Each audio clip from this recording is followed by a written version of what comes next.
Welcome student. आज हम आपको एक्सपेक्टेड कट ऑफ बताने वाले हैं Jamia BBA BCom inter section 2026-27 और पेपर कोड ध्यान रखिएगा B04 इसका पेपर कोड है। इस पेपर का हम लोग आंसर कीज ऑलरेडी अपलोड कर चुके हैं अपने चैनल पे। अगर आपने अपना स्कोर अभी तक नहीं चेक किया है तो वीडियो का लिंक डिस्क्रिप्शन में है, उस वीडियो से आप अपना स्कोर जरूर चेक कर लें और चेक करके हमें बताएं कि आपने कितना स्कोर किया है। और फाइनल स्कोर तो आपका जो जामिया की ऑफिशियल वेबसाइट पे इसकी answer keys within week आ जाती है। वैसे आप देख लीजिएगा, कभी कभी एक दो दिन लेट भी हो जाता है, तो जो आंसर कीज जामिया पब्लिश करेगा उसके अकॉर्डिंग आप चेक कीजिएगा, वो आपका फाइनल स्कोर होगा। तो हम लोगों ने भी जो अपलोड किए 100% ऑथेंटिक है, उसमें कोई गलती नहीं है, आप उससे भी चेक कर सकते हैं। और कुछ इंफॉर्मेशन भी आप लोगों को देनी थी। अगर आपने BA LLB का भी फॉर्म डाला है तो इस साल उसमें इंटरव्यू भी होगा, तो उस इंटरव्यू की क्लासेस भी हम लोग स्टार्ट करेंगे बहुत जल्दी।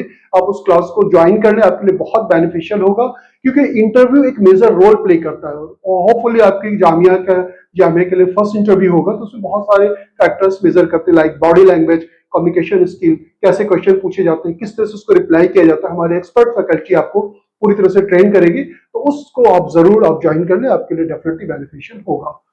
तो इसका एक्सपेक्टेड कट ऑफ में बता रहा हूं, और उसके बाद मैं आपको ये बताऊंगा कि वेटिंग लिस्ट इसकी जो है कैसे आती है। अगर आपका स्कोर इतना नहीं आ रहा है तो आप वेटिंग लिस्ट कैसे आती है, कितना आपको वेट करना चाहिए, ये सारी चीजें मैं आपको बताने वाला हूं।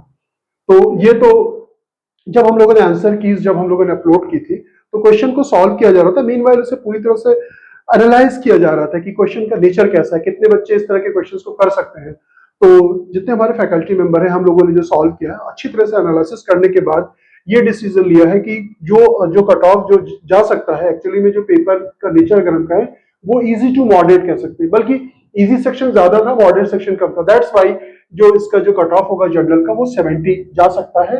लेकिन अगर जैसे मान लीजिए कि पेपर 100 मार्क्स का पेपर था, नेगेटिव मार्किंग भी है, नेगेटिव मार्किंग होने की वजह से बहुत ज्यादा हाई कट ऑफ तो नहीं जाता, लेकिन हम मान लेते हैं कि 80s में भी कुछ बच्चे होंगे, कुछ 85 पे भी कुछ बच्चे होंगे। तो अगर वो वॉल्यूम कम हुआ, यानी कि हायर रेंज पे, आप समझ पा रहे हैं मेरी बात को, जो हायर रेंज पे बच्चे वो अगर कम हुए तो इससे जो है 5 to 10 मार्क्स और डाउन भी जा सकता है। लेकिन अगर हायर रेंज पे ज्यादा हुए बच्चे तो होपफुली इतना कट ऑफ इसका जाएगा। यानी कि जर्नल स्टूडेंट ने अगर 70 मार्क्स किया है करेक्ट, और अपना स्कोर चेक करने का तरीका मैंने आंसर कीज में बताया है कि कोई नेगेटिव मार्किंग भी है, जो क्वेश्चन आपने सही किया है, जो क्वेश्चन गलत किया, जो गलत किया उसको 4 से डिवाइड कर लें, उसको फिर जो आपका राइट जो आपने सही किया उससे आपको माइनस करना पड़ेगा। तो अगर एग्जैक्ट स्कोर आपका 70 बनना है जनरल कैंडिडेट में तो आप सेफर साइड है। मुस्लिम में 65, मुस्लिम OBC ST में 60, मुस्लिम वीमेन का 55, और PWD यानी कि फिजिकली हैंडीकैप जो बच्चे हैं, ये डिपेंड करता है नंबर ऑफ स्टूडेंट्स के ऊपर। अगर नंबर ऑफ स्टूडेंट्स कम है तो इससे और लोअर भी जा सकता है। और इसी तरह से कश्मीरी माइग्रेंट भी नंबर ऑफ स्टूडेंट्स के ऊपर डिपेंड करता है, 45 के आसपास जा सकता है। जम्मू एंड कश्मीर का 50।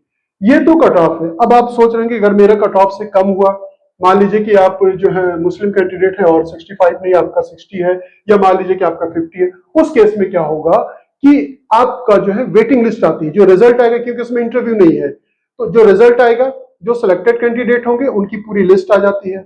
जो बच्चे सिलेक्ट नहीं हुए वो वेटिंग लिस्ट आती है।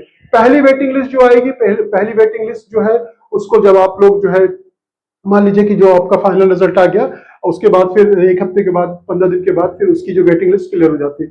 तो उस वेटिंग लिस्ट में मान लीजिए आपका नाम है तो फिर वो आपका क्लियर हो जाएगा, और अगर उसमें भी नाम नहीं तो उससे लोअर फिर दूसरी वेटिंग लिस्ट, तीसरी, कभी कभी तो 4 to 5 वेटिंग लिस्ट आती है। इसका रीजन ये है कि बहुत से बच्चे CUT का एग्जाम देते हैं, CUT के थ्रू वो अलग DU के कॉलेजेस में भी एडमिशन ले लेते हैं, या किसी को और कोई कन्वीनियंट है किसी दूसरे कॉलेजेस में, तो बच्चे मूव कर जाते हैं। तो इस वजह से वेटिंग लिस्ट भी काफी क्लियर होती है।